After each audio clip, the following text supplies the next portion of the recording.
Jessica Iskandar ngemis bantuan, Vincent Verhaak dituding tak tanggung jawab. Istri Vincent Verhaak, Jessica Iskandar belum lama ini kedapatan meminta bantuan pada rekan-rekan artis untuk melunasi tagihan miliknya. Keputusan Jessica Iskandar meminta bantuan lantaran kesulitan membayar kredit rumah setelah ditipu 10 miliar rupiah. Suami Jessica Iskandar, Vincent Verhaak kini dicibir tidak bertanggung jawab soal tunggakan kredit rumah sang artis. Dari Jessica kita belajar, cari suami gak cukup hanya yang tampan tapi juga harus mapan. Semangat Kak Jess, komentar akun @bizababa14. Jessica Iskandar pun pasang badan dan memberikan pembelaan untuk Vincent Verhaak.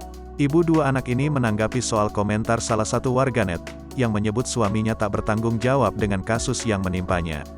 Alih-alih marah, Jessica Iskandar terlihat santai menanggapi komentar julid warganet saat di acara For Your Pagi.